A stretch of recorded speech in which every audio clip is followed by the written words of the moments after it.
Olá, seja bem-vindo a mais uma aula aqui do nosso discipulado, né? Veremos agora a segunda parte sobre a lição sobre o sacramento, a parte 2. Veremos sobre a Santa Ceia do Senhor. Esse assunto muito importante e eu diria que todo o nosso preparo, todo o cuidado aqui com você fazendo essa classe de discipulado é para que você entenda especialmente esse momento, para que quando você estiver participando da ceia do Senhor, você possa compreender a importância desse momento na vida da igreja, na sua vida e como você deve participar da ceia do Senhor, né? A palavra de Deus diz que ela tem que ser feita com discernimento. Não pode ser feita de qualquer forma, não pode ser realizada de qualquer maneira, como se fosse algo sem importância. Por isso nós caminhamos com você até aqui esse tempo todo, a fim de instruir você para que ao participar da ceia do Senhor você o faça de forma consciente e aproveitando e sendo realmente abençoado por Deus com este meio de graça que é a ceia do Senhor. Ok? Vamos orar, pedir ao Senhor a bênção nesse instante. Bendito Deus, nós agradecemos ao Senhor por mais este estudo que o Senhor nos permite fazer. Guie-nos, guarde-nos, oriente-nos em Tua Palavra. Assim pedimos em nome de Jesus. Amém. Vamos lá então, para a lição nos Sacramentos, parte 2, a Santa Ceia do Senhor. Na lição 8 aí. O sacramento, como eu já lhe mostrei na aula anterior, significa uma ordem, uma ordenança que o Senhor Jesus deixou para a sua igreja e não podemos descuidar ou realizá-lo de qualquer maneira. Então nós devemos orar para a ceia do Senhor com muito respeito e com muita seriedade. Ok? Deus tem um pacto com o seu povo, pacto este que tem como selo o batismo, que substituiu a circuncisão lá no Antigo Testamento. E como celebração a ceia do Senhor, que substituiu a Páscoa judaica, né? Os cristãos não celebram Páscoa, os cristãos celebram a ceia do Senhor. A Confissão de Fé de Westminster, no capítulo 7, parágrafo 6, falando sobre o pacto de Deus conosco, ela diz: sobre o Evangelho, quando foi manifestado Cristo, a substância, as ordenanças pelas quais este pacto é dispensado são a pregação da palavra de Deus e a administração dos sacramentos do batismo e da ceia do Senhor. Por estas ordenanças, posto que poucas em número e administradas com maior simplicidade e menor glória externa, o pacto é manifestado com maior plenitude, evidência e eficácia espiritual a todas as nações, aos judeus, bem como aos gentios. É chamado o Novo Testamento. Não há, pois, dois pactos de graça diferentes em substância, mas um e o mesmo são sob várias dispensações. Como eu tenho dito para você, nós aliancistas, nós não vemos o Antigo Testamento e o Novo Testamento separados. Eles são um testamento só. São uma aliança apenas, uma aliança perpétua, né? Tiveram formas diferentes de serem aplicados, né? Tiveram simbolismos de formas diferentes, mas o conteúdo desse simbolismo é o mesmo, tanto no Antigo quanto no Novo Testamento, né? Continuando, a Confissão de Fé, no capítulo 22, parágrafo 4, ela falando sobre os sacramentos, ela diz o seguinte: há só dois sacramentos ordenados por Cristo, nosso Senhor, no Evangelho, o batismo e a Santa Ceia. Nenhum destes sacramentos deve ser administrado senão pelos ministros da palavra legalmente ordenados, né?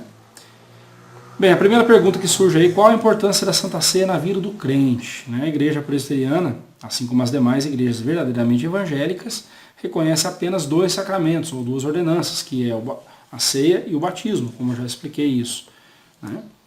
O que é um sacramento? Também já expliquei que é uma ordem instituída, uma ordenança instituída por Deus, por Cristo, né? É uma ordenança santa por ele instituída, através da qual a graça de Deus é representada por meios de sinais aplicados aos crentes, os quais, por sua vez, expressam sua fé e obediência a Deus, né? No Antigo Testamento havia apenas 2 sacramentos, a circuncisão e a Páscoa. No Novo Testamento nós temos, substituindo esses 2, a ceia e o batismo, né? Então, essa é a importância da Santa Ceia. Ela é um meio de graça, né? Veja bem, meio de graça não quer dizer meio de salvação. Ela não salva o pecador.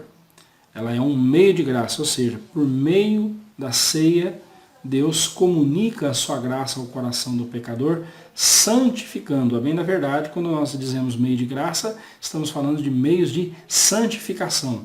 É claro que não há poder algum no pão ou no cálice que santifica você. Eles são apenas pão e cálice, não mudam a sua substância. Eles não se transubstanciam, eles não mudam a sua substância. Mas enquanto eles ali são separados para aquele momento solene, quando nós participamos da ceia do Senhor, somos fortalecidos espiritualmente por meio do Espírito Santo, por meio da presença real e espiritual de Cristo ali conosco. Ele não está no pão e no cálice, como pensam os católicos com a transubstanciação, mas ele está presente espiritualmente ali, abençoando o nosso coração e fortalecendo a nossa fé. Ok? Assim como o pão e o cálice alimentam o nosso corpo, a presença real de Cristo, ela alimenta o nosso espírito, a nossa fé. Em Lucas 22:19, nós temos uma ordem que o Senhor Jesus Cristo deu quando ele celebrou a primeira ceia. Você vai ver lá e vai responder que ordem era essa. Nós devemos fazer isto em reticências, você vai achar a resposta lá. Uma nota importante, quando celebramos a ceia do Senhor, nós devemos ter em mente 3 momentos e 3 ações de Cristo. Primeiro momento, passado, presente e o futuro. Primeiro momento, o passado, lá na cruz do Calvário, Cristo nos libertou da culpa do pecado. O nome disso é justificação. Ele tomou sobre si a culpabilidade, a culpa do nosso pecado, e colocou na nossa conta a sua justiça. O nome disso é justificação. No presente momento, hoje, Cristo nos liberta do poder do pecado. O nome disso é santificação. E no futuro, na glória eterna, Cristo nos libertará da presença do pecado e lá nós receberemos a glorificação. Teremos corpos gloriosos, semelhantes ao corpo de Cristo em sua glória. Então veja bem, nós fomos libertos da culpa do pecado, lá na cruz, no passado. Isso é justificação, isso é o perdão. Somos libertos hoje do poder do pecado, nós não precisamos mais servir ao pecado como escravos, porque agora somos servos de Cristo. E se ouvirmos, atendermos ao Espírito Santo e aplicarmos a palavra de Deus em nosso coração, nós não voltaremos a ser escravos do pecado. E temos a esperança de que um dia estaremos livres da presença do pecado. O pecado não será mais uma realidade para nós. Lá nos céus, com Cristo, na glória eterna, estaremos livres da presença do pecado. Ok? Falando um pouco ainda mais sobre a justificação, leia Colossenses 2, 13 e 14 e escreva quais os 3 benefícios do sacrifício de Cristo para nós que estão registrados nesses 3 versos. Você vai completar lá. Vai achar a resposta e vai completar. Ok? Ficou essa questão da justificação, da santificação e da glorificação. É importante você entender isso. Se você tiver alguma dúvida, entre em contato comigo, por favor. Ok? A santificação aponta para o crente, para a vida do crente no presente momento, mostrando que ele está liberto do poder do pecado. Lá em Romanos 8, 13, nós vemos que o poder, nós recebemos o poder de quem para vencer o pecado? Observe que nessa luta contra o pecado nós não lutamos com as nossas forças, nós lutamos com a força de alguém muito poderoso. Veja o texto lá e responda. Ok? E as outras perguntas aí também dizem, como são as nossas armas com as quais lutamos contra o pecado. Qual é a ordem de Deus para nós em Gálatas 5, versículo 1. Né? Com relação à glorificação, que aponta para o futuro, né, onde nós estaremos com Cristo na glória eterna, a glorificação acontecerá no dia da volta de Cristo Jesus, quando ele der a ordem para ressuscitar os que estão mortos, e estes ressurretos serão ressurretos com corpos gloriosos. Os que estiverem vivos naquele dia terão seus corpos transformados no abrir e fechar de olhos. E todos nós, com corpos gloriosos, estaremos na presença do Senhor. Né? Leia 1 Coríntios 15, lá você vai ver o apóstolo Paulo, ele discorre sobre a doutrina cristã da ressurreição de forma maravilhosa, né? Explicando ali como é que isso acontecerá. Ok? Esse corpo glorificado que receberemos é semelhante ao corpo de quem? Veja Filipenses 3, versículo 20 e 21. Olha só que bendita promessa nós temos. Ok? Será necessário um corpo glorificado para que possamos habitar a glória eterna ao lado do Senhor Jesus. Neste estado de glorificação estaremos livres da presença do pecado. No céu o pecado não entra e com a volta do Senhor Jesus ele será definitivamente banido e punido. Quando celebramos a ceia, devemos ter vivas em nossa mente essas verdades, né? A justificação, a glorificação, a santificação e a glorificação. Né? Uma outra questão importante aí sobre a ceia do Senhor, né? Discernindo o corpo. Quando Paulo, lá em 1 Coríntios, fala que aquele que come e bebe sem discernir o corpo, come e bebe juízo para si. O que significa discernir o corpo? Os elementos pão e vinho continuam pão e vinho e, como tais, alimentam o nosso corpo. Mas Cristo está presente espiritual e realmente entre os membros da sua igreja e assim alimenta os corações e lhes fortalece a fé na sua bendita pessoa. O Catecismo Maior de Westminster, na sua pergunta 161, traz a seguinte questão. Como se tornam os sacramentos meios eficazes da salvação? Veja bem, né? Sacramentos não são meios eficazes de salvação, mas da salvação.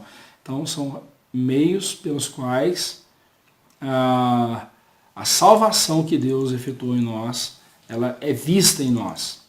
Como? Os sacramentos tornam-se meios eficazes da salvação não porque tenham poder algum em si, nem por virtude alguma derivada da piedade ou da intenção de quem os administra, mas unicamente pela operação do Espírito Santo e pela bênção de Cristo que os instituiu. Então veja bem, não depende do pastor, não é o pastor que é poderoso, não é o ministro lá, o oficiante, ou como creem os católicos na transubstanciação, não é o momento em que o padre levanta ali os elementos e eles se transformam literalmente em corpo de Cristo, nada disso. Né? O que faz, quem torna os elementos, né, a ceia do Senhor, meios eficazes da salvação, meios da graça de Deus, meios de graça pelos quais a graça de Deus se revela em nossa vida e fortalece a nossa fé, que somos salvos, que já somos salvos, é o próprio Espírito Santo e o próprio Senhor Jesus Cristo quem faz isso. Todo o poder é deles, nunca é nosso. Né? A Santa Ceia não tem poderes miraculosos como alegam os católicos ou mesmo as seitas neopentecostais. Eu já vi muita gente dizer o seguinte, que você deve participar da ceia do Senhor para ser curado de enfermidades, para expulsar demônios, para resolver problemas financeiros. Meu Deus, que pecado, irmãos, que pecado. É uma zombaria ao corpo de Cristo, ao sacrifício do Senhor Jesus. Né? Não foi com esse objetivo que Cristo instituiu a ceia. A Santa Ceia, assim como o batismo, são meios de graça, ou seja, sinais externos da graça interna no coração do crente. São instrumentos de santificação. Um crente zeloso, um crente que zela por sua comunhão com Deus, ele também será zeloso em cumprir as ordenanças do batismo e da ceia do Senhor. Esses dois sacramentos devem ser ministrados juntamente com a palavra de Deus, e sem ela, eles perdem seu sentido. Não faz sentido algum ministrarmos a ceia do Senhor, por exemplo, num piquenique. Estamos num piquenique ali com a igreja, um momento de comunhão. Legal, vamos pegar aqui um pão, vamos pegar um suco de uva e vamos fazer uma ceia. Não faz sentido, irmãos. Mas nós estamos em comunhão. Não faz sentido. Somente no momento de culto é que tais elementos devem ser empregados. Portanto, cada crente deve fazer duas coisas para celebrar a ceia do Senhor, conforme vemos lá em 1 Coríntios 11, 28. E elas são examinar-se a si mesmo e, em seguida, comer do pão e beber do cálice. São essas duas atitudes que nós devemos ter em relação à ceia. Você está ali num culto onde a Santa Ceia será celebrada. As duas atitudes que você tem que ter é examinar-se a si mesmo, como está a sua vida com Deus, e, em seguida, comer do pão e beber do cálice. Não é se você encontrou pecado na sua vida, você vai dizer assim, então eu não vou participar. Não, você tem que abandonar o pecado e não a ceia. É isso que a Bíblia está nos dizendo. Discernir o corpo quer dizer compreender as verdades bíblicas em relação à igreja de Cristo. Quando Paulo diz, porque aquele que come e bebe sem discernir o corpo, come e bebe juízo para si. Observe que ele não diz, se ele estivesse se referindo aos elementos da ceia, o pão e o vinho, ele deveria dizer assim, aquele que come e bebe sem discernir o corpo e o sangue, aí era uma referência ao pão e ao cálice, come e bebe juízo para si. Mas ele não diz isso, o que ele diz é, aquele que come o pão e bebe, aquele que come e bebe sem discernir o corpo, então ele está falando de outro corpo agora, de Cristo, que não o pão e o cálice, ele está falando da igreja. Se você não entende o que é ser igreja de Cristo, o que é fazer parte da igreja de Cristo, você não pode participar da ceia do Senhor. Se você não entende as implicações do que é ser igreja de Cristo, você está comendo e bebendo juízo para si. E infelizmente muitos crentes têm negligenciado a ceia do Senhor, não só deixando de participar ou participando de forma indevida, por não entenderem o que é ser igreja de Cristo. Por exemplo, quando dizem, da minha vida cuido eu e ninguém tem nada com isso. Não é assim que funciona na igreja de Cristo. Nós precisamos entender que o que nós fazemos no particular afetará a coletividade, a comunidade, a igreja. Nós não podemos nos descuidar disso. A razão pela qual muitas igrejas estão capengando, estão fracas, uma dessas razões é esse individualismo nefasto que tem tomado conta dos membros e tem trazido sérios problemas. Você precisa entender o que é fazer parte da igreja de Cristo. Para isso eu recomendo você a voltar na lição 6 do nosso curso e estudá-la novamente. Em 1 Coríntios 11, 27, Paulo nos exorta sobre o pecado de participarmos indignamente da ceia do Senhor. Quem assim o faz, torna-se réu do corpo e do sangue de Cristo. Participar indignamente, ou participar de forma indevida do sacramento da ceia. Examine-se, pois, a si mesmo. Abandone o pecado. E assim coma do pão e beba do cálice. Participe da ceia do Senhor como membro da igreja de Cristo. Por essa razão, quem não for membro da igreja não deve participar da ceia do Senhor.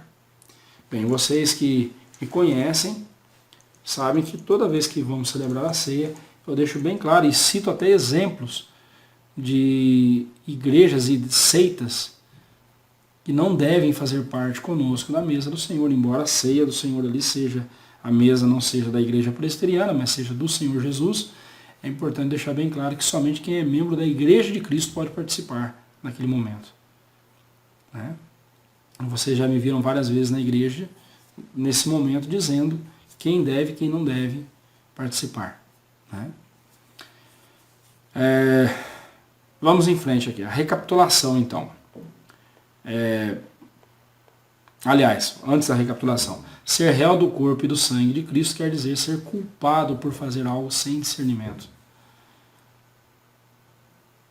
Você não pode levar isso de qualquer jeito. Toda vez que você participar da ceia do Senhor, faça com temor, com respeito a Deus, com convicção de que o sangue de Cristo também foi vertido por você e por isso você é salvo e faz parte da sua igreja. E também com amor no coração pela igreja do Senhor, entendendo que é de vital importância estar em comunhão com ela e com o Senhor Jesus. Recapitulando aqui então, e partindo aqui para um encerramento da nossa lição, né? A pública profissão de fé é um ato público diante da igreja, no qual o crente declara crer em Cristo Jesus como único e suficiente Salvador e em sua palavra como única regra de fé e prática, de onde são extraídas todas as doutrinas da nossa igreja. Contudo, a pública profissão de fé não se limita apenas a um ritual litúrgico. Ela estende-se por toda a vida do crente. Você vai publicar a sua fé não só no dia, lá em frente à igreja, mas onde quer que você estiver, no seu trabalho, na sua escola, na sua vizinhança, você vai mostrar que você crê em Cristo Jesus. Quanto ao batismo, ele é um selo, um sinal que o crente recebe e aplica aos seus filhos pequeninos, o qual indica que ele faz parte do povo de Deus. Contudo, o batismo não é necessário para a salvação, mesmo porque ele só deve ser aplicado àqueles que já têm a certeza da salvação. Quanto ao batismo infantil, a Igreja Presbiteriana não o vê como a Igreja Católica Romana o vê, a saber, como um meio de salvação, para salvar os pequeninos. A Igreja Presbiteriana vê o batismo infantil como uma responsabilidade que os pais têm e devem cumprir, ensinando seus filhos, desde a mais tenra infância, de que eles fazem parte do povo de Deus e, quando chegarem à idade da razão, assumam por conta própria o compromisso de publicarem a sua fé em Cristo Jesus. Por fim, a Santa Ceia é um momento muito especial na vida do crente e da igreja, momento este em que a vida, o amor, o sacrifício de Jesus e a sua promessa de voltar para buscar a sua igreja são lembrados e celebrados. Longe de ser um momento de derrota e tristeza, a ceia do Senhor é um momento de exultação, vitória, alegria e fortalecimento da fé. Ela é indispensável para a comunhão dos crentes uns com os outros e com Deus. E aqui eu abro um parênteses para encerrar e falar sobre algo muito importante. Todo ano a gente está às voltas aí com o feriado da Páscoa. E a gente vê muitas igrejas, especialmente evangélicas, fazendo autos de Páscoa, a encenação da morte de Jesus. Queridos, nós não celebramos Páscoa. Páscoa é coisa do judaísmo. Nós não celebramos Páscoa. Nós celebramos a ceia do Senhor. Ah, pastor, mas quando nós celebramos a Páscoa, nós estamos aqui fazendo isso em memória de Cristo, lembrando. Ok, me dá um texto apenas em que Jesus disse que nós devemos celebrar a Páscoa em memória dele. Ele disse que nós devemos celebrar a ceia em memória dele. E por mais que pareça piedoso, por mais que pareça devoto da sua parte, você guardar a Páscoa, a Semana Santa, entenda uma coisa, meu irmão. É seu dever guardar a ceia do Senhor. Se você quer fazer algo para lembrar e celebrar o que Cristo fez por você na cruz, celebre a ceia do Senhor. Não se descuide da ceia do Senhor. Toda vez que a sua igreja celebrar a ceia, esteja lá. Nós não celebramos Páscoa, porque isso faz parte do calendário judaico, que já foi vencido, já foi cumprido em Cristo Jesus. Nós celebramos hoje a ceia do Senhor.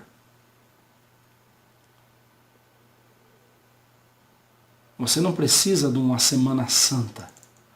Você precisa que todas as semanas, toda semana, o dia do Senhor seja guardado.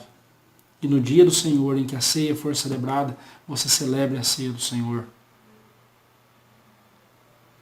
Se você tiver alguma dúvida sobre essa questão de não guardarmos a Páscoa e sim a ceia do Senhor, estou à sua disposição, quero te ajudar nisso. E qualquer dúvida que você tiver sobre esse tema ou qualquer outro, deixe o seu comentário, entre em contato comigo, ou você que é membro lá da Igreja Presbiteriana da Vila Pinheiro, me procure lá. Estarei à sua disposição para te auxiliar e te instruir na palavra do Senhor. Deus abençoe a todos e que Deus os fortaleça sempre. Forte abraço. Fique em paz.